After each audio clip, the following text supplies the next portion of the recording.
Happy Monday. Happy Monday. It is the Bet Online Salute to Troy podcast. We got a full cast here coming off of airplanes, traveling 17 miles and taking 1:00 flights in from Boulder. They enjoyed the game. It is the Bet Online Salute to Troy podcast. Another victory, but it wasn't a victory. Let's go around the horn. Let's introduce the staff. We got the man, the myth, the legend. I called you a Centurion, Ryan. It's not a Centurion. It's a Centaur. I meant to call you a Centaur. I apologize. A Centaur. Come on, Jamal. Yeah. I was asleep behind the wheel there. I'll take responsibility for that. It's apologies to our viewers. It's the Centaur, the myth, the CEO, Ryan Dyrud. How are you doing, Ryan, after that long drive? What's up? I thought we changed it to Minotaur anyway. So Minotaur. I apologize, Minotaur. Yeah. As long as it's not a Harry Potter Dementor, I think it's all good. Oh yeah. What's the ones from the Leinowitz and Rodrup? Anyway, but no, I'm good. Tired. We got not to bore you guys with a story, but ended up in heavy rains all through Utah all through the night, which makes it much more fun to drive at 3 a.m. after you haven't slept in the rain. And then I finally daylight. My wife will not drive in the dark. So finally daylight hits. So I can okay, I'm going to go sleep in the back with Mia and then she can drive. And we're in the middle. So when you drive we're on the 15 now. And there's a little section when Utah, you cross into Arizona for 15 miles, then you get into Nevada. Those 15 miles is basically canyon land with no service. It's just all these canyons. Of course, she gets a flat tire in the middle of nowhere. So here we are. I had just literally probably 3 minutes into her driving. There's no shoulder. So I'm literally fully exposed on the highway at 6 a.m. trying to change this tire. But I'm good. We're here. We're back in Pasadena. We're talking USC football. So life is good. Wow. Round of applause. We made it. For sure. We made it. I changed the tire. I was proud. I hadn't changed a tire in a long time. So I was impressed with myself. Yeah. I hate those factory jacks. So much work. Terrible. I hate the factory jacks. We got our world-class athlete, the queen of LAFB. I thought they were talking about you, Jamal. World-class athlete? What? Our 1 a.m. traveler made it to back to Ann Arbor. She was on the live show yesterday, traveling all night, made it back to Ann Arbor at 1 a.m. Candice Davis-Price, how are you doing this fine Monday? I will have to echo Ryan. You won't get me complaining too much about being tired, but as I finally started to sit down, it started to settle on me. So I left Michigan at 4:30 a.m. on Saturday. I returned back to Michigan at 12 midnight in the same day. So to try and put things in perspective, I pretty much went back to the future. There you go. And actually, Back to the Future happens on my exact birth date. So I was just did this just happen? But it was so worth it. I came to football practice today and they're like, Coach, you this. And it was a great energy to bring back. So, and wait, Candice, when is your birthday? When is your birthday? October 26th. That's my birthday. No. That's my birthday. It's October 26th. Wow. Then you're Back to the Future too. And we have Candice twin, Jamal, the Madman Maggie. I'm the jock, you're the brains. There we go. There all it this is. makes sense now. Wait, are you guys the same year too? The same year? 85? Candice, what year? I'm 84. Okay. You're lying. Oh. 84. That's why when you said, because I knew that the Back to the Future date was my birthday. So then when you said that, I was like, hold on, when's your birthday? Oh, look at the connections you're making, Al. There it is. There it is. Jamal, this is all you guys. It falls on a Thursday, so we might be on here. Yeah, exactly. Yeah, that's right. And we have the man with a man with 1,000 degrees and the brains of the world-class athlete, Jamal Madman Maggie. How are you feeling today, Jamal? Doing well, Coach. I found out I have a long-lost sister just 60 seconds ago, and, couldn't be better. I excited to be back here and talk about what a great experience we had. And Coach, before we sort of jump into it, just want to say how much we missed you. It was the three of us, but it felt incomplete without you there. So just know that you were very missed and you were there, and we had a great time. But next time it's got to be the whole puzzle has to be there together. Definitely. It was just didn't work out, but next time we'll make it work for sure. So let's jump into it. The tale of two halves. The tale of two halves. First half was amazing. I will say this. Caleb Williams is still amazing. Caleb Williams is on a Heisman Trophy race. Anybody who disagrees is out of their mind. We have people talking about on their sports show who never played any type of sports at all who said this dude is head and feet above everybody he's ever seen. The clip I sent you earlier from with Cameron, Candice. So it's like, yeah, that's Cameron from It Is What It Is, his podcast. But man, this dude is so good. The first half is what we wanted to see and what we expected to see. The second half is what we hate to see. And that is the problem with the Trojans. And like I said yesterday, they have a finish problem. Like when I first got to SC, they gave us 2 shirts. We got one shirt that says rule number 1, and we're supposed to wear that around everywhere. Always protect the team. That's Coach Carroll's number 1 rule. Our very first workout shirt as a freshman at USC got a shirt that said finish on the front and the back. No matter what you do, because he's a finish, no matter the first 3 quarters, it doesn't matter. But what happens in that 4th quarter is everything that matters. You just have to finish. And then watching the Jets and the Kansas City Chiefs game yesterday, another thing Coach Carroll used to always preach on is better teams play better for longer periods of time, right? And when I say better teams play better for longer periods of time, and it has to be explained to you, it's not, oh, they play better for us for 2 minutes. It's that one period of time when the game is on the line, who's going to play better, right? And they're not being the better team for those periods of times when it matters. And it's relevant, and you start to see it. I will say this. It's not the players, and I cannot blame the players for this. At this point, it's a Riley issue, and on defense, it's an Alex Grinch issue. It's not the players. I am impressed athletically. Mason Cobb, Mason Cobb's the guy. Mason Cobb's the guy. Mason Cobb's the guy. America, number 13, Mason Cobb. Like, I was impressed with the game he played. Was he a little rusty and you could tell he only played 3 games? Yes, that's fine. Let him get in game shape. Let him get in stride. Let the game slow down for him. America, Mason Cobb, right? I was disappointed because they just pulled Marshawn Lloyd. Like, Marshawn Lloyd was playing football. He was legit. He needed his touches. And then all of a sudden, they go to Austin Jones. I have nothing against Austin Jones. Nothing at all. But Marshawn Lloyd was better on Saturday. 100%. I do think Lincoln Riley took his foot off the gas pedal on Saturday. Looking back at the game, he took his foot off the gas pedal, and then you saw it in the players. Once he took his foot off the gas pedal, you look up, and you're down 10 points. You look up, they're onside kicking the ball, and you have to recover onside kick, and you get out of that game free. It's a culture problem. I love Lincoln Riley, but to echo Candice, he's a little too cool. Like, he needs some relentlessness in him. Just a little bit, because it's starting to show, and it's a little frustrating. I don't think the roster at SC is bad. I don't, man. I think it's one of the best rosters in the nation. At this point, I can't, me personally, in all my experience of playing and coaching, I cannot blame the players at this point. It is a coaching issue. Saturday was a coaching issue, and it showed up again. I don't know what they could do to fix it. I'm not in that locker room. I'm not on the practice field. I'm not in meetings.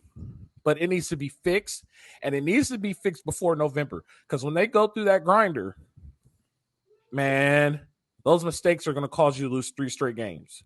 So I'm a little disappointed in the coaching.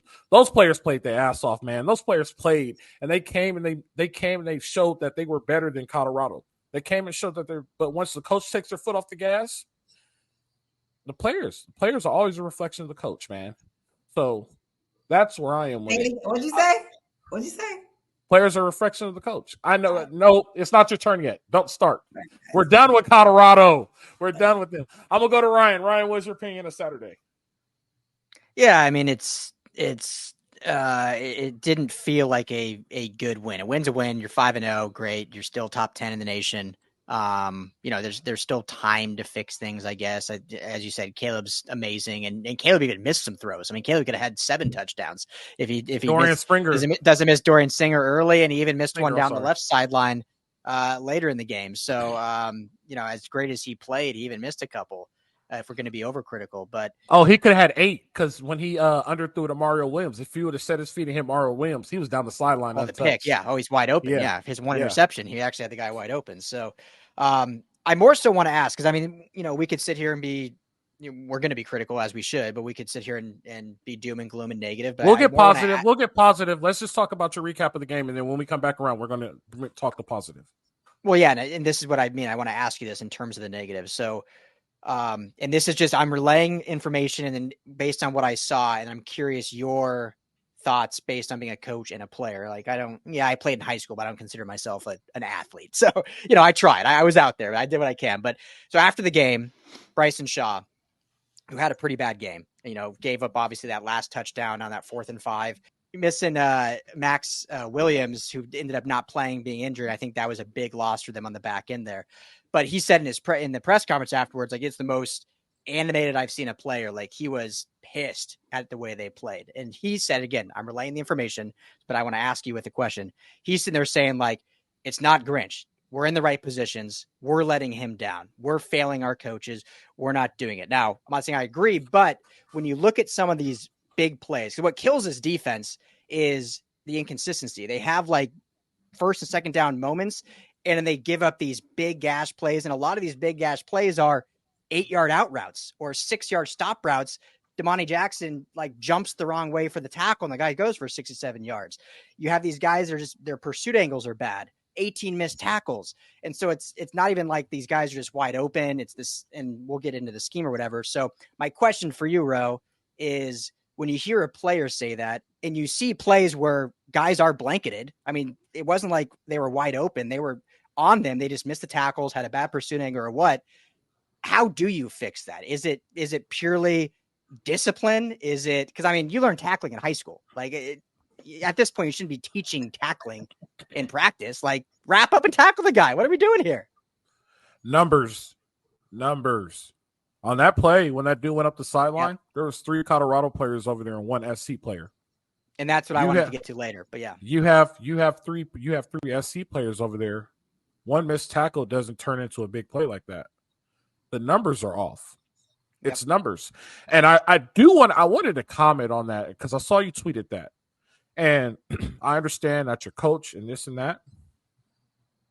Bro, it's not your fault. It's not your fault. You're not being put in a good position possible.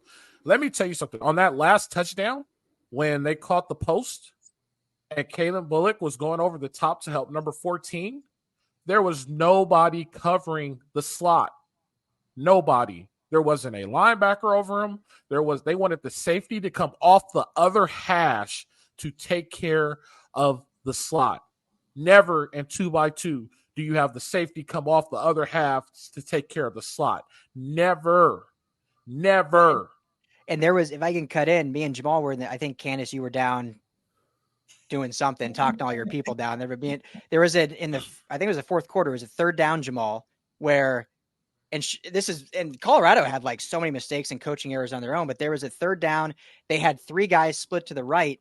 SC only had 2 defenders over there, and Shadur, they called a run play, and all he had to do was check it to like do an audible, and like he had a wide open guy. So there's instances where just numbers. It's like, what are you doing? There's no one covering over there, which is weird because, excuse me, I got allergies. So you guys have to bear with me. Excuse me. It's weird because Lincoln Riley counts numbers. His whole offensive system is predicated on counting numbers. How many do I have in the box? 6. We're running. 5. We're running. Oh, it's too high. We're running. Oh, there's 6 in the box. We need to find the pass option. Your offensive coordinator, your head coach is all predicated on numbers. And you constantly put these numbers out here that make no sense. It's numbers. They're not being put in a position to win the game. They're just not. And at this point, it's not my opinion. I've seen enough to where it's like, dude, that just doesn't work. Like, it doesn't work. You know what I mean? Let's not hog all the time. Let me flip a coin because both of these are going to be good. Let's see. We'll go ladies first. We'll go with the Queen of LAFB. Can we get Ryan? I'm sorry, Ryan. Were you done? I didn't mean to. Yeah, Okay. that was my question. So, Yeah, Can I get you? I want to go before Jamal, please, because he uses a lot of words that. Can I get your opinion of USC performance on Saturday? Just USC. USC's performance on Saturday. So I do want to preface this with when I talk about any other athletes or any other opponents, I want to make it very clear for anyone that's listening. I went to USC. They came to Michigan to recruit me, right? They had plenty of talent in SoCal, and I ran and earned a scholarship. I am indebted to that university in my mind. Like, I grew up there. I learned a lot. I got a real fancy degree for a zero price tag, you know? So I want to put that out there before people try and come for me. I am an athlete, and my sport, you know, I've been number 1 in the world. I've been number 25 in the world. Sometimes you lose to great talent that's just as good as you. And that's just what it is. And can I cut you off, Candice? Can I cut you off? My freshman year was the all-comers meet, the very first one of the season. Like Claremont? No, it was at SC. It's when all the Cal State, and you ran the hurdles. And I believe you ran like maybe 10.6. Does that sound about right? No, that would be like I have the world record, but I get what you're saying. Okay, I'm sorry. I'm sorry. Put it in 40 terms. 10.6. 10.6.2. You probably ran like a 4.4 because this was early in the season. That's accurate. You probably ran like a 4.4. Okay. You ran a 4.4. Maybe like a 13.2, which would be rough. That would be good at that time. You ran a 4.4. At that time, it was the fastest time in the nation, and it was like your second track meet. Mm-hmm. I remember that to this day. They was like, Candice Davis just ran the fastest time in the nation, and you just screamed. I'm like, and everybody, like the track people was like, damn, she's not even in shape yet. Like, I just want to let you know, I remember that day. That was crazy. Some street cred. So I just wanted to kind of lay some groundwork when I am, you know, hoorah for someone that's not USC. It's only because I see the whole picture of athletics, right? So my thoughts on USC. First of all, your boy Caleb is nice. I'm most impressed with how smooth he is, how he doesn't get rattled. He's got nice footwork. You don't even got to know QB terms like your boy Cameron was pretty much like, that is nice.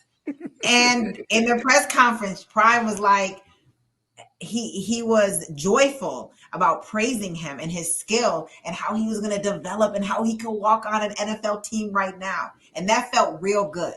And we had great quarterbacks when I was there, but nobody was praising him. It was kind of like the Reggie Bush show. So I enjoyed that. The defense looked confused, and I don't do read schemes and X's and O's, but I can see enough from the press box when I see them switching and moving and calling. And I'm kind of like, dang. And I feel for them as an athlete because I'm like, you keep bringing it back to the coaches. You're entrusting to your coach, and that's probably confusing. So we talk about what's going on with social media with them. There's a lot of tension, which making it difficult to just keep it real simple with playing football. And athleticism wise, I'll be honest. I thought that Deion's crew looked real nice. I think that they are true athletes. And when I looked at USC, I looked at high performance athletes. You could tell there was a fine line. Yes. Yep. You know what? I can't even argue with you on that. There's natural talent, and then there's manufactured talent. Can you define, like, for those that don't know, like, what the difference is of that? So you got people that are like a great example, and not saying that they're this, but people that are going to Planet Fitness might be like Colorado, which isn't bad. It's like a lot of effort, and you got to do more effort there. There's not like a personal trainer. And then you got USC, who's probably like a Equinox type of gym, right? You know what I mean? And the idea of that, it's refined, it's high performance, but the resources are there. Everything is real fine-tuned, real regal experience for working out. But don't get it twisted. If I can only afford $9.99 at Planet Fitness, when I get my chance to get into Equinox, it's going to be a problem, right? So you could see that, and I could recognize that as an athlete. I mean, you had Taylor Mays out there warming up the guys. That was one, you know, he's an elite guy. So, but overall, I was very excited to be in the building, to be in the stadium, to see USC and Caleb Williams. I had a little moment where I met who what I thought was, I didn't know who was his father apparently. And we had a nice candid conversation, and I'm going to maybe get him on the show because I was like, oh, Caleb, oh, you're his dad. Okay. Nice to meet you. I said, your son is growing on me. I come from Matt Leinart and Reggie Bush and Pete Carroll. So this is a little rip the Band-Aid off. Did you rep the podcast? Did you rep the cast? Like, did you rep the podcast? And then when I got back up, I think Caleb got sacked. And I was like, probably not a good time to play. I was like, I'm sure I'll run into him. So overall, I give him 3 stars out of 5. Class, please get your pencil and papers out. Yes. Oh, geez. Get your story thesaurus, please. Well, translate. Well, Coach, as the third SC alum on this show, certainly not high performance athlete. I would probably have to work out for 3 years to make it to Planet Fitness. So let me just make that abundantly clear. My impressions, Coach, of the game, it was disappointing. Let's not sort of get that convoluted, but really 5 takeaways for me for this game. The first is, as you alluded to, Fred, is the defense. And when we're going to get into it much deeper, but just if you look at it overall, if you look at it holistically, 564 yards they gave up, 32 first downs. They lost the time of possession battle. They lost the third down efficiency battle. I mean, when you look at this game and you see statistically Colorado outplayed this team, and why that is more significant, because I think this one game, I think, is a greater barometer. It means more for the USC schedule than the games previously. Because if you look at the first 4 games of USC's schedule, Fred, those 4 teams currently, when you look at San Jose State and Nevada and Stanford and Arizona State, are a combined 3-19. Okay, so there was no test the first month of the season. This is the first time they go up against a halfway decent team, a team that's going to be projected this year to probably be at 6 or 7 wins, and they got absolutely shredded. So that's the first concern. Second, the takeaway for me, I won't spend too much time on it. I thought Mason Cobb was absolutely phenomenal, Fred, as you alluded to. He was terrific, the bell cow. I think if he can serve as that security blanket behind that front 4, behind Bear and Jamil and Solomon and Romello, I think there's the potential. Then you have the groundwork to sort of change the scheme or do some things more than you have been, because for whatever reason, Shane Lee just hasn't gotten into the rotation because it's so erratic. Gentry is struggling with injuries the last 12 months. He just doesn't feel like himself. And Tack Curtis is a good player, but I think Tack Curtis struggles against more athletic backfields. And so I think Mason Cobb being where he is, I think, is a huge addition. Third, obviously, we're not going to spend too much time on this, but Caleb was sublime in this game. At one point, having 6 incompletions and 6 touchdown passes in the game. It was just, there was a level difference there between him and Shedeur. Even though statistically, by the end of the game, they were about the same in terms of total yards, the same just about in terms of total touchdowns, there was a level difference between Caleb's poise, his ability to stack plays, his ability to read defenses. Shedeur had happy feet at times, and that sort of led to the initial lead. My last 2 points, Fred, in this game, I think are a little bit more nuanced. The first, you brought up Marshawn Lloyd. At 48-21, SC up 27 at that point. Marshawn Lloyd at that point in the game had 11 carries for 80 yards and a touchdown, and that first touchdown was just spectacular. SC ran 11 plays when they were up 48-21 till the end of the game. Forget the 4 kneel downs at the very end. 11 plays, 7 throws, 4 runs.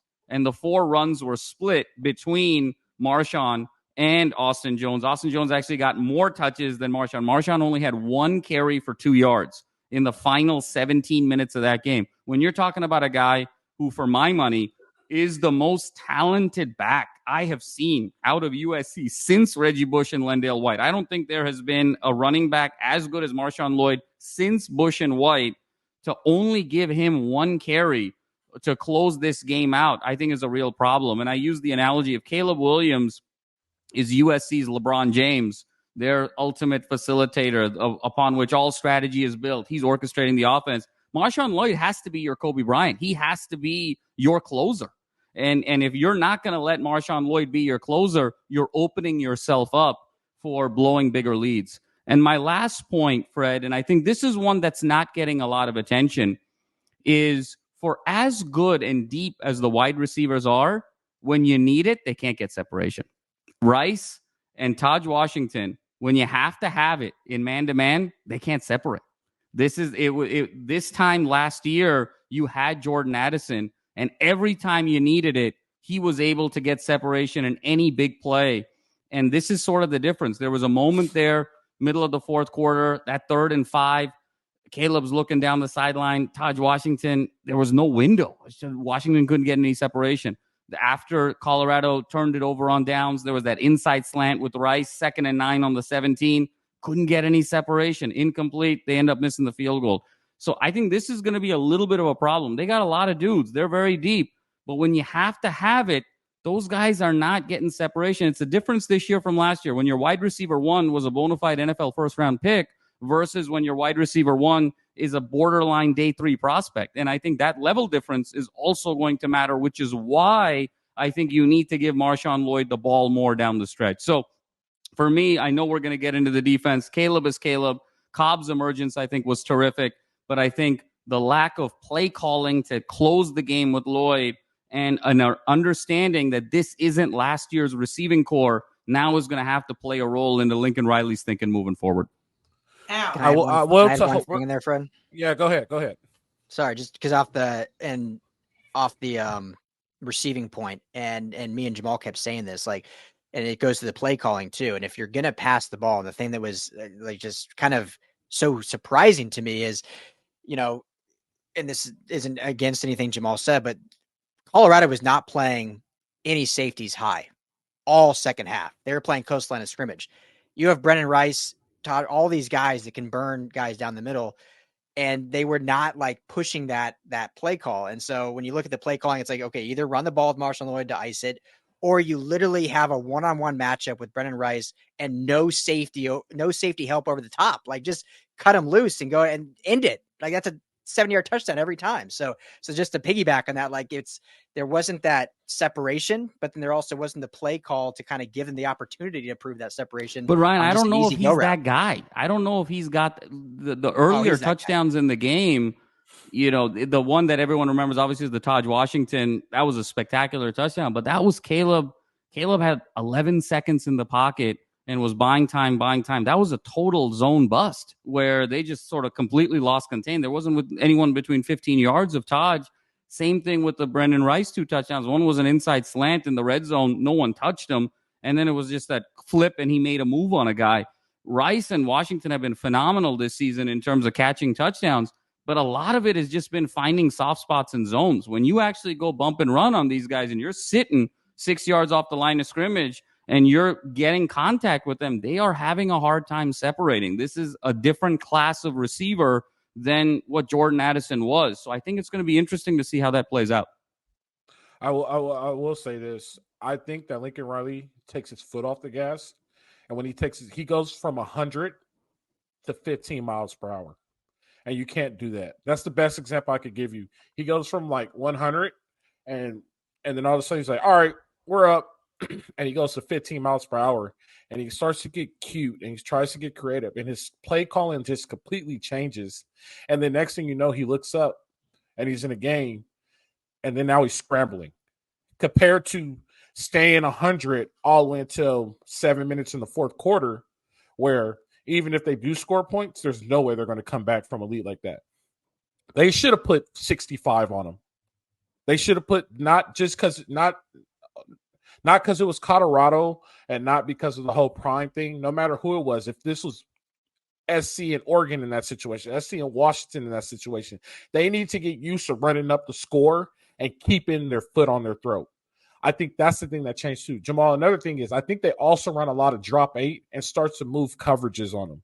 So I need to go and look. I think drop 8 is the Hal Mummy-Tree biggest kryptonite.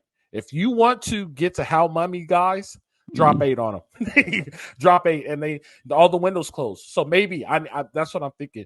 That's what I want to see. Before we move on, I want to let you guys know Salute to Trojans is brought to you by Bet Online. That's where you get all your live up-to-date odds. bet on all your local sports, football, college football. Guess what's starting? Hockey, basketball, and it's also MLB playoff time. It's almost time for the Fall Classic. So if you want to get your bet in, start working on your Christmas money and build your next egg, go to betonline.ag. That's betonline.ag. If you use promo code BELIEVE, that's BLEAV, we will give you a 50% welcome bonus. BetOnline, where the game starts. Okay, so Candice, you had a question. Go ahead. Do you remember? I do. So you don't believe the missing defensive players for Colorado have any factor? No. So if they no. It would have. Okay, let me ask you this question. Hunter in the game, Sanders in the game. Let me ask you this question. Okay, you put Travis Hunter in the game, right? Mm-hmm. How do you stop Taj Washington? I'm asking you. You're the coach. I'm just saying. I'm just saying, right? Brandon Rice and Taj Washington both had a big first half. So how do you stop Taj Washington with one guy? Okay, Travis Hunter is not one guy, but we don't have to listen. But just listen to what I'm saying. This is what I'm saying. You put Travis Hunter on Taj Washington. How do you stop Brandon Rice? You got to pick one. Shiloh's a safety. You know what I mean? Like you got to pick one. Did you check the stats last time Travis Hunter was playing? He averaged about 100 snaps, 60 on offense, 50 on defense. What he brings, but go ahead. He would have been a problem on offense. I'll say that. He would have been a problem on offense. He would have been a problem on offense. Big problem. Just hear what. It's the energy. It's like Jordan or Kobe. Whenever they step on the court, they make everyone around them better, and it raises their game up. So when you have a guy like that, yeah, he's one guy, but he makes the other 10 guys run to the ball harder. You know, he holds them accountable. They want to play harder because their comrade is back. He's a general on the field. Level up. So yes, I think I think things change. I'm not taking away from the defense. I think that if Travis Hunter's out there with that scattered defense, we're more concerned because Travis Hunter is a dynamic player that fortunately we won't have to see in any more games. But had we had to see him in this game, everything that you're talking about, SC would have lost. Okay. What up, BP? What up? BP. Check him out. Pacific time for Bruins Bible. But Fred, I mean, I think the point there, Candice brings up a great one. You know, they were down 3 starters in the secondary. So it was Hunter, their other cover corner, and their safety. I actually don't think Taj Washington really had a big game. I think he had a big play. And if you take that one play away, he had 35 yards receiving. I mean, outside of the one bust, right? So it wasn't like Taj Washington was killing Colorado the whole game and just dominating left and right. It was one bust. No, I just said a half, only a half. Okay, and so it wasn't like he was killing them the rest of the half either. I mean, it was one play, and he had 116 though, Jamal. Like 71 on one play, 72 on one play. You know, 40 the rest of the game. You know, it wasn't like he was just killing it. Rice was phenomenal, 5 for 83. I think sometimes we get a little bit lost that they score. I think the touchdowns makes it feels like it's a bigger game. Like 5 for 83, this is a good game. Okay, I mean 5 for 83 and one guy goes for 71.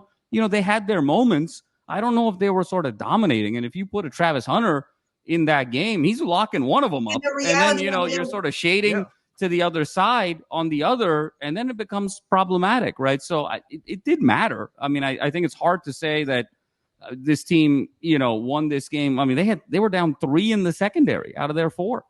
And no Zach Branch either, though. Let's just say that. No Zach Branch. And Al, to your point, our most dynamic player was not playing either. We got to remember Riley that. Come off the gas if those players are in the game. If you got Sanders up against Caleb with potential interceptions and changing the momentum, which he has done, you got Travis Hunter coming back and forth. That changes a lot. And in my mind, easy turbo. He has 1 interception, 1 touchdown. That was against Colorado State. He's hold on. I'm saying this, that a lot of the concerns that we have, and you've been very clear up until Colorado. Oh, they're gonna, run and score up. It's gonna be this. It's gonna be that. Like they should have. Right. They skimmed by it, and part of me felt like Prime was like, if we get it done without them, even better. I know I can get it done with Hunter, Sanders, and his other guy in the game. And he chose, like he said, he's like, look, I'm thinking of your best interest. And So I don't know. All I'm saying is the concerns that you have with the defense, for sure, flat out. But what happens when you have versatile players like a Travis Hunter, like a Shador, like a Shiloh Sanders? That's a real concern because you didn't have guys like that out there, and they was looking like. Can I ask you a question? Yes. Did Shiloh Sanders play against Oregon? I don't. Yes. Oh, okay. Yeah. He did. All right, moving on.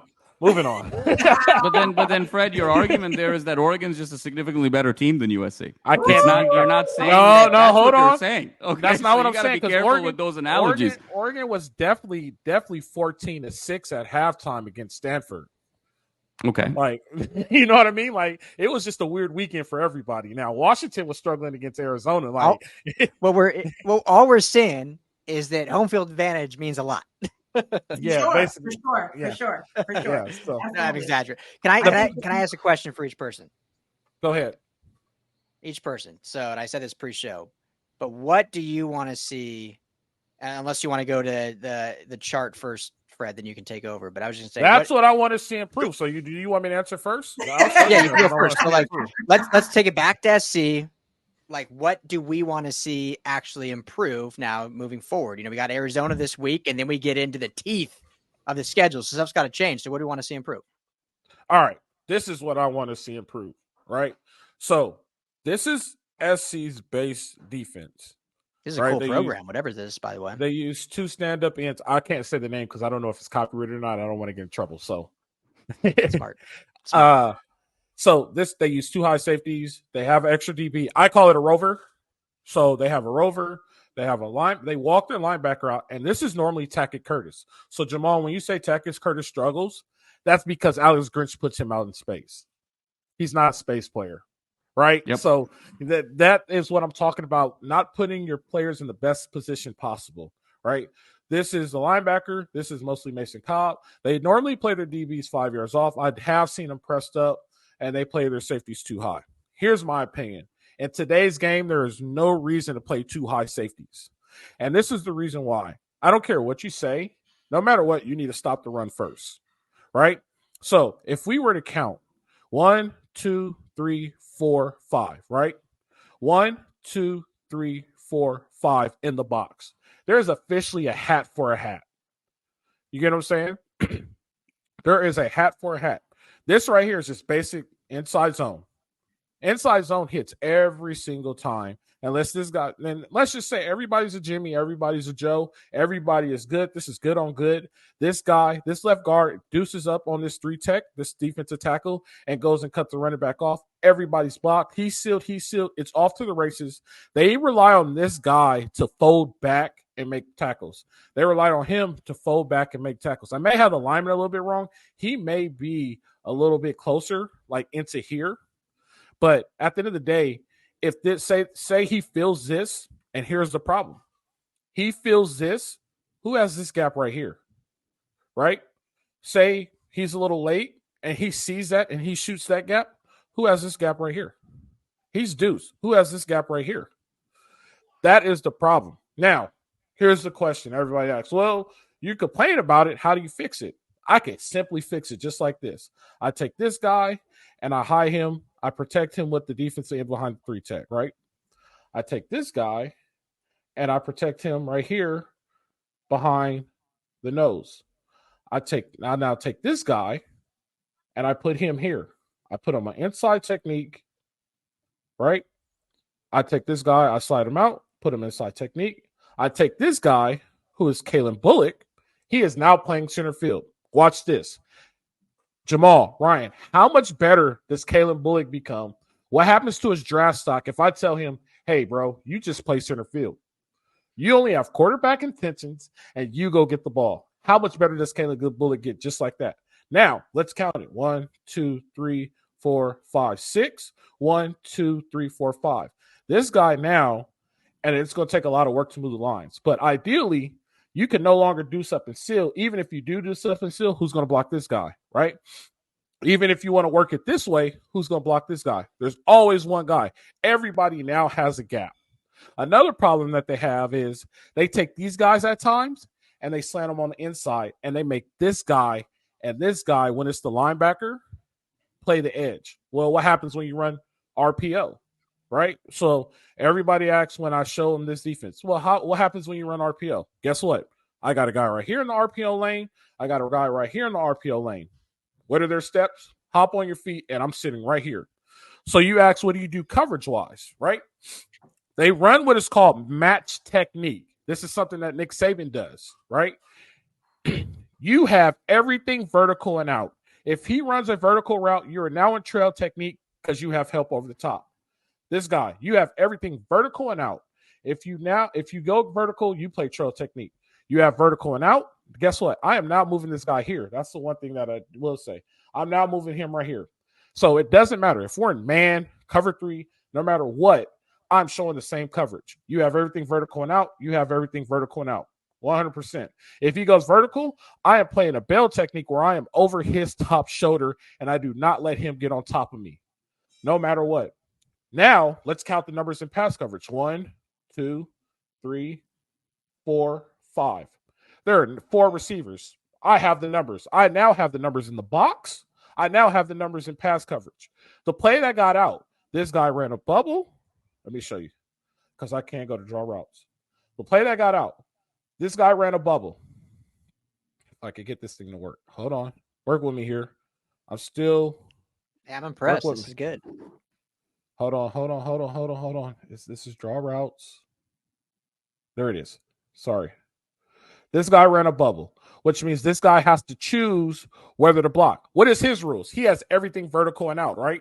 Who is he going to block? You're going to block him? Guess what? I'm now going to go attack this. Bam.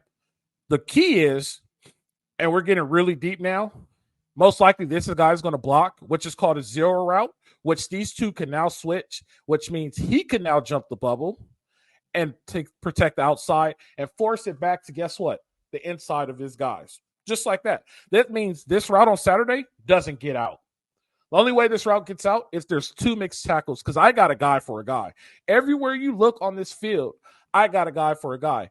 If we go back to Alex Grinch's technique and style, the way he does things, and you start to count and look, he does not have a guy for a guy. We're going to walk the guy here. We're going to go put the guy flat out here. We're going to walk this guy out. And we're going to put this guy here. Don't have a guy for a guy. And the reason why I say that is because if you run any type of RPO, this guy has to read because he has anything that comes outside because they slant these guys. This guy has to reread. So if you make this guy do this, right, he does this, and he pops up and throws this bubble, I now have 2-on-1. I don't have the numbers. Same thing over here. You make this guy do this, right? He pops up and throws the bubble. I now have 2-on-1. I don't have the numbers. If we go back to what I do, right? Your job is vertical and out. Everything you do, vertical and out, no matter what. I don't need you on the run because I have enough people, right? If you do get run out here, tries to block you, good. You can help on the run.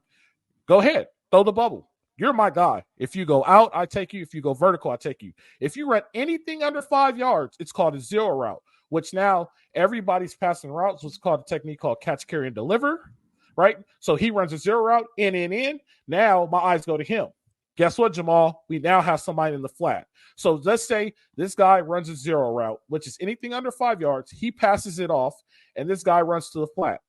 He just passed it off. It is now this guy, and I'll just draw it over so you guys can see. This guy is this guy's responsibility. So the F takes the linebacker. It doesn't work that well. All right. So the F takes the linebacker, right, on a zero route. Guess who's in the flat? So if he's gone, I still now have a flat player. I don't abandon anything. I have an RPO window covered. I have the flat. So you ask, okay, what does the linebacker have in pass coverage? The linebacker has hook curl, right? And he has hot to 3. The reason why he has hot to 3 is because if you count it 1, 2, 3, if this back comes out and I don't get an end call, I now take the running back. Same thing over here. He has hook curl and he has hot to 3. This guy has curl flat. This guy has curl flat. So you're asking, when do these guys play curl flat at your match? Any zero route, this guy now plays curl flat. If you get a zero route from him, it's called a slough technique. I slough off and I take anything vertical. So if this F decides to go vertical and this guy goes in, the rover will take him, and now I have somebody cover him because now when I slough, I start to press it. So I still stay on top of this shoulder right here and watch anything vertical. This is how you fix USC's defense. You need the numbers. That's exactly how you do it. So that's where they can improve, Ryan. Sorry if I took too much time. So, no, that was elite analysis, Coach. I love that. Let me ask you this. So essentially, just to simplify it for some of our viewers, you're essentially looking at a matchup zone with Bullock high and playing center field. And that seems to work really well when you've got a balanced offense. But how do you see that defense playing out when I'm stacking guys on one side and I'm going one-on-one, or I'm going 5 wide, or, I'm sort of getting out of a traditional, sort of 4 wide set, 2 on each side? So, let's talk 3x1, right? And 3x1 is the best way I could help you guys out, right? So 3x1, we now bring the strong safety over. We bring this guy over. We bring this guy here. This guy is still here. We'll move the front. So the strength is now over here. So we'll have a 1 tech. So technically, I now have what's called an exchange call, right? So on this side of the defense, these two guys are going to talk. The defense end and the defensive lineman are going to talk, and they're going to say exchange for any RPO, any type of read. This guy is now playing the window. He still has to protect the run just in case they hand it off. Now, what exchange means is you could just go and crash. This guy could right now just go and crash, and I will take the edge. Now, as far as taking the edge, his first step is he'll step forward, and then he'll move back here. Right? If he sees any type of pass, if he sees run, he could go attack it. He'll move forward. If he sees RPO, he moves back here, just like that, to cloud the window. If quarterback keep it, I want to go meet him right here at the edge of the line of scrimmage. Now it's Jimmy's versus Joe's. If he's good enough, he could do it, right? Kalen Bullock, this is where you start to, these two have to talk, right? He could say, hey, lock, lock, lock. The corner says lock, lock, lock. That means I'm on the island. I think I'm good enough to take it. Or they could say, look, this dude's pretty good. Let's work on lean. I have the numbers over here. I have 4 on 3 over here. If they want to go 4 out, I have 4 on 4 over here. I'm not really worried. And then I could do other scheme stuff, right? I could cloud him, sit him in the flats, and I could drop him over the top to help. That's a scheme. That's called cover 3 cloud. That's something you could do. But for the most part now, he has deep third. He's now has hook curl. He's now the curl flat guy. He's still a hook player, right? Nothing changes. Everything vertical and out, right? So if they want to run this bubble play still, I still have the numbers, right? He has an out route. If he tries to go block him, hey, in, this guy still becomes a flat. Back to this. Hey, I'm going to tell him lean. I'm leaning. My first reaction is I need to protect this side of the field, right? You got to remember, this guy's staying on top. So we want to keep this guy inside the numbers and the hash. The technique is I'm staying on top, and I want to keep this guy in the numbers and hash. Okay, say something does happen, and he squeezes a little bit. That's fine. I still need him to cheat because I still have guys over here that's vertical and out, right? I still have the numbers over here that helps. Now, it does get a little dicey in 3x1, and I understand. That's why you start going cloud. You start helping over the top with things like that. But out of base, I'm still okay. I still have the numbers. I still have my 6-man box, and I still have a guy on a guy and a half or a hat. If they want to bring 4 out, bam, I got hot to 4. This guy now becomes a hot to 2 player, 1-2. He can still do that. Now, empty, you killing me, Jamal, with empty. Empty becomes a game plan thing, right? So yeah. Empty, you could do it 1 or 2 ways. You could sit back and what I call rain or thunder. It's real simple. Rain is zone. I show these guys here. I show this guy here. He draws back at the snap of the ball. He draws back at the snap of the ball. This guy plays over this hash. This guy's a hook player. This guy's a flat player. This guy here becomes a hook player. This guy ends up playing man. You normally do this with your best DB. Rain is zone. Thunder, zero it up. You don't have enough to block me, and I do not want you to run quarterback draw. I don't want to run quarterback draw. It's man on man. You know what I mean? So so if I go thunder, that's just how you do it. If you do 4 to a side, like you're talking about like this, and excuse my line, I just don't want to have time to edit it. This is a game plan thing for me. This is a game plan thing, and I have to figure out what's the best way possible because it's still empty. So I could technically I could bring this guy back to the box, or I could put this guy up high again, and I tell him, hey, now you lean to the strength. One of these guys can't run a route, so now I have 4 on 3. You get what I'm saying? And this guy's back here.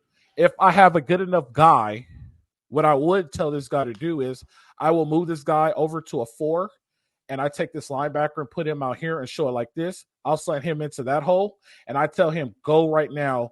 As soon as the ball is hiked, I don't care. Go right now, and I want you to get in that window to cloud the shot. Right? I just need you to muddy the water.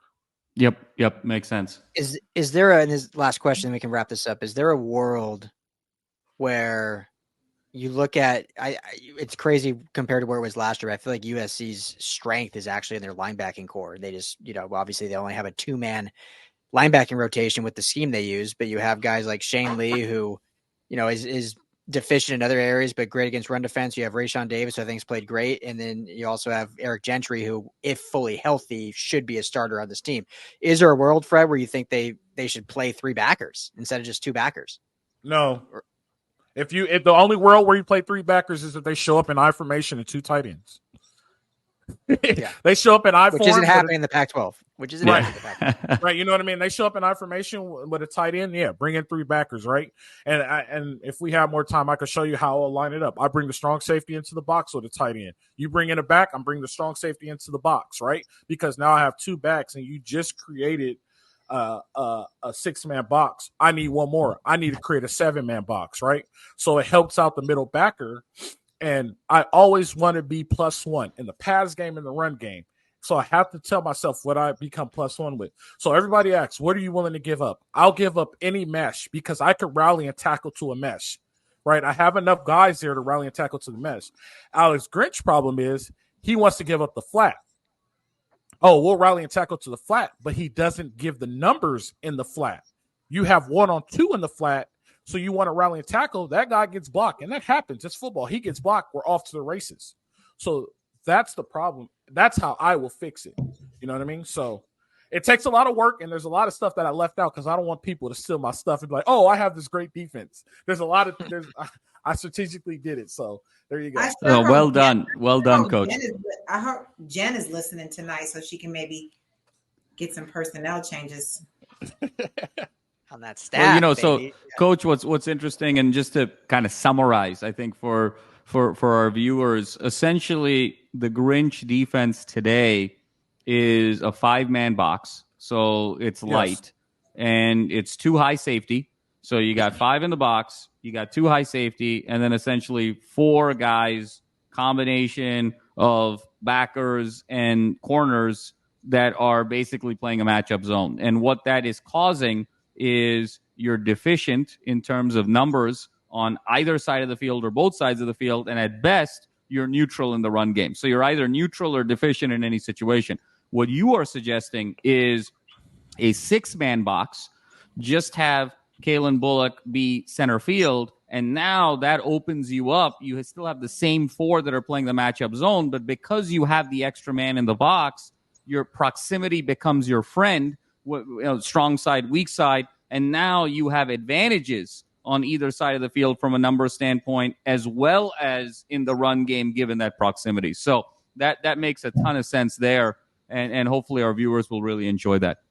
Yeah, that was actually a request by one of our viewers, and I told him that I would do it today. So definitely. I don't want you guys to miss your turn. Jamal, what would you like to see changed?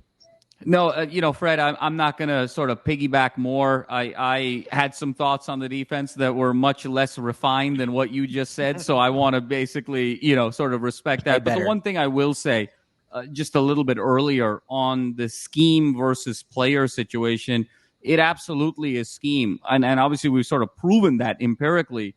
But when you just go back to the last 5 years of Alex Grinch from 2018 to now, this team just is very reflective of those Oklahoma teams that were putting up tons of points on the board. And then when they ran into quality competition, whether that was in a Big 12 championship game, whether that was in a Bedlam, whether that was in a CFP, they got absolutely shredded. And so it's different players. It's a different coast. It's different logos. but it's the same scheme. And that, to me, is the concern moving forward. And the second thing, Ryan, is I think what really sort of concerns me about this particular loss is it goes totally counter to the team's philosophy all offseason, which was the longer the game went, the better we got. And here it was 34-7 with 2 minutes to go until halftime. And the last 32 minutes of the game, this team got outscored 34-14. So scheme is a problem, but also the messaging seems to not be adding up with what they're trying to intend for. So I'm going to kind of give a little bit more of a qualitative take there to Fred's X's and O's, but it's absolutely scheme, especially when you look at the quality of players on the field. Miss Davis-Price. Can't even take credit for this comment. Someone just texted me, former player, name anonymous, more fight, better defense, high energy flying to the ball. Lincoln Can is you put great. it in the comments who sent it? Just write it to us. Lincoln is great, but he's soft, no discipline. Our defensive coordinator, colorful words. They used to give up 30 points a game at OU, and the same colorful word is happening here. Honestly, Lincoln should have fired him and hired a big name SC guy when he brought himself to SC. So but that I've been saying that from your girl Jen. There's something special about USC and why it is special, right? And I don't know, Grinch. And when you put yourself in these positions to be criticized, when you go on national TV and you want to be a nationally ranked team and win Rose Bowls and all types of fancy things, you got to be prepared for this. My other question is, but I'm kind of digressing. You're explaining this, right? Why aren't these solutions and changing happen? Like, why aren't these things being implemented? And this is what I'm saying. These are some new codes that you got to go get. And you know what I'm saying? This is readily available. This is the University of Southern California. This is not Norman, Oklahoma. Yeah, I know this. The same raggedy stuff here, and it was about to happen. That's like walking to USC with a fake Louis Vuitton sitting down in Marshall business class and sitting next to a girl with a real Louis Vuitton. You're going to get your feelings hurt real quick. True stories, okay? I was about to say, is that past experience? Is that past experience? Well, I just want to, I will agree. hold on, Candice, real quick. The reason why they can't fix it, they could, if they were to fix it now, and I want everybody to understand this, if they were to fix it now, they could only fix it on a basic level at this point in the season. To go and change the whole defense right now will cause more chaos. Yeah. This is something that they could only fix on a basic level. So what I showed today, they need a tackle, is what you're saying. Let's just worry about tackle. No. Let me finish. What I showed today they need a tackle too. But what I showed today is all they could do. They could just run the very base defense out of this. Now they could progress as the season goes on.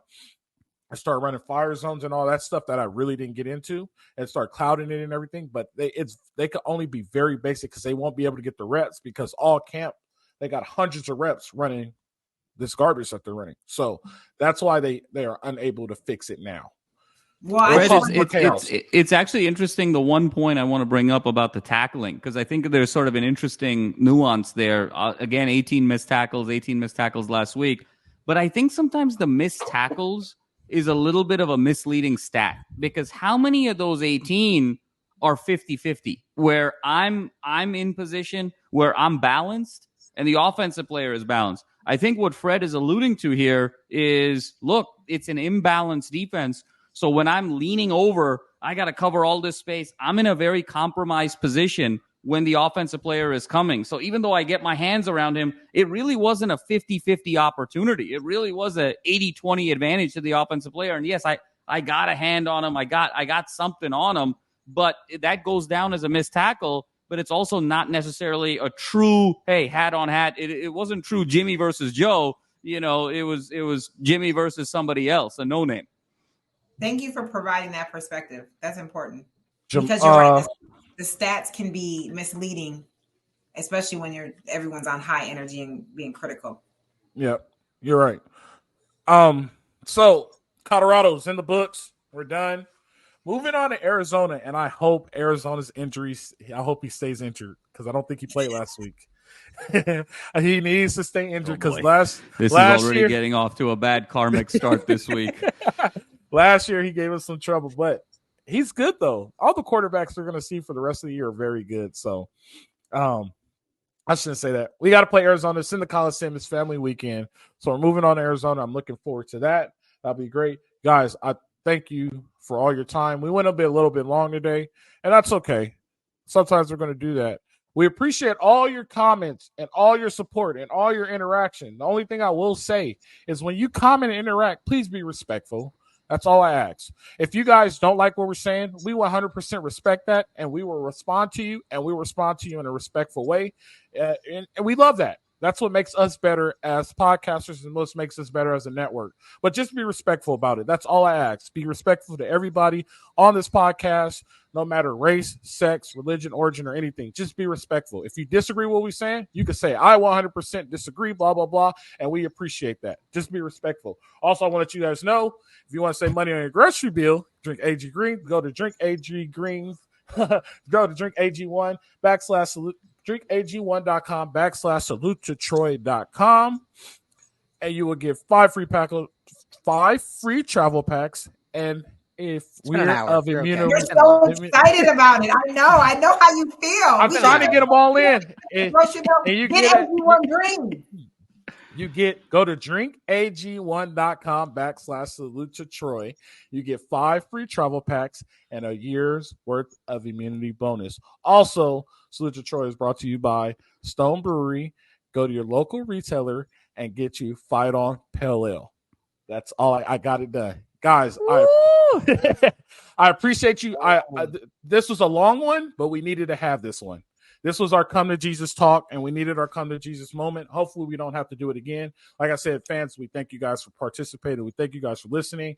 I hope you guys watched the whole thing. It's really good, and I don't want you to miss my segment because I think I did a good job. Pat myself on the back. Hey, guys, I'll see you guys. I'll see you guys Thursday. Prep for Arizona. I appreciate it. This has been the Bet Online Salute to Troy podcast. Thank you guys for joining. Live free, fight on. There you go.